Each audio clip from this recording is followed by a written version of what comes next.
Hello everybody, my name is Glowy the Gamer, and today we are going to be doing a part 5 on, I believe, how to make a camping game. So as you see, I haven't tried that much, as you already see, but a lot of you guys have been asking me how to teleport players automatically, so we are going to be diving straight into that soon. Be sure to like and subscribe for more, and let's just dive straight into this. Let's say as soon as night approaches, we want all the players to be teleported to the campsite.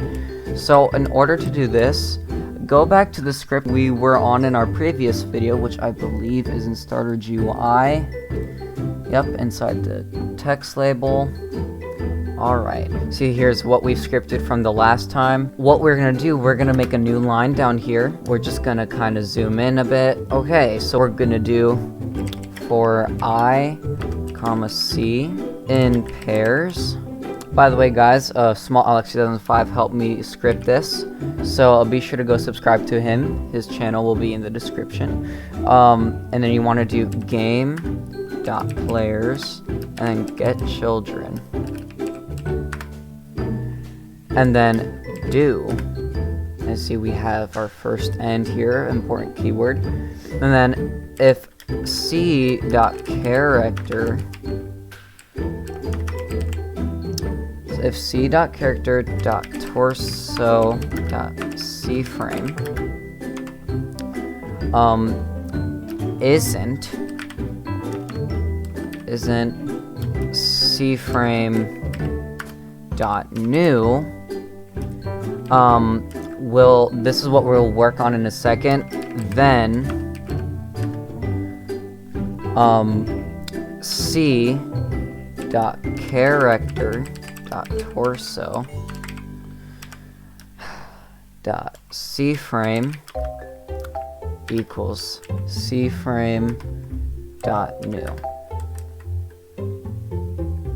Okay, so basically what we're doing is that we're getting the children of game.players, which is pretty much every player that exists, because what get children does, get children is getting the descendants of it. Example, like the script is the descendant of the text label, so if we did game.starterGUI get children screen GUI right here, it would do that because it is a descendant of starter GUI, as of these two frames are descendants of the screen GUI, and as we are a descendant to the text label, which is a descendant to the frame. So that's what get children does. It basically gets the thing inside of it. So now what we want to do in the cframe.news, we want to set a position. Let's say we want our players to spawn or to be teleported right here. So put a block here, go in the properties, and go to the position. You want to go to the position and copy this number right here. So go right click that, copy it, or Control C, and then go back to the script. Just go back to the script in here, and then we're gonna put this in here, and we're gonna put this in here. So let's explain this.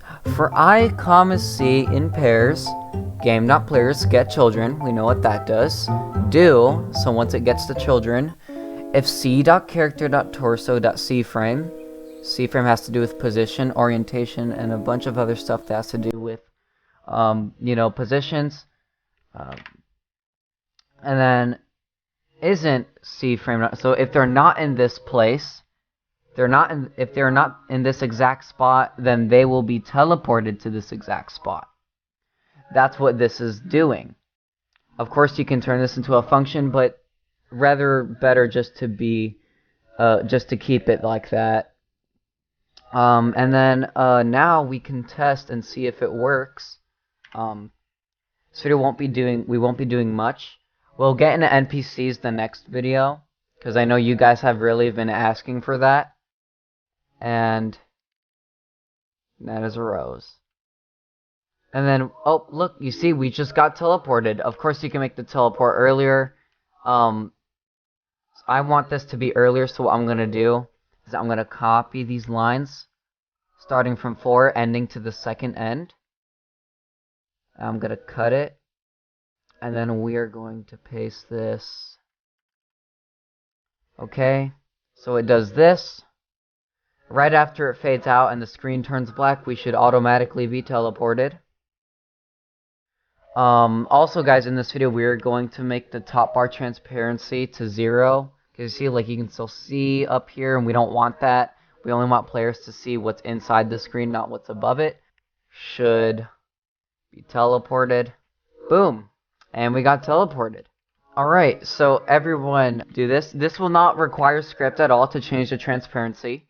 You can actually do it with a frame. You could do this like this. I'm going to add a frame in the starter GUI. We're going to go to the properties and we're going to go to size. When we go to size, set the offset, open X and Y, set the offset to 0. Set the X to 1. And set the Y to 0.1. On scale. Make sure it is on scale, not offset. Scale on X. X scale 1, Y scale 0.1. Now we have this. Now we want to colorize this. I'm thinking this is a nice color. Right here. And then, let's see, no border. So we're going to make the border size pixel to 0.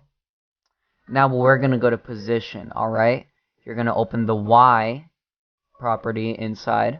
And in the scale, you're going to do negative 0.1. And boom.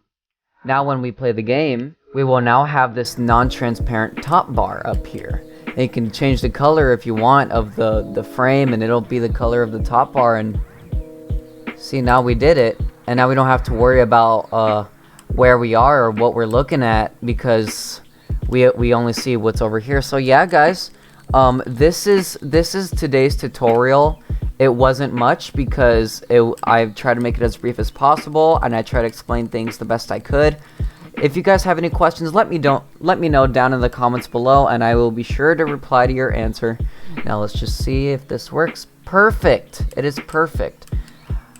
So yeah, guys, I would like to thank you guys so much for watching. Be sure to like and subscribe for more of these videos, and I'll see you guys in the next one. Later.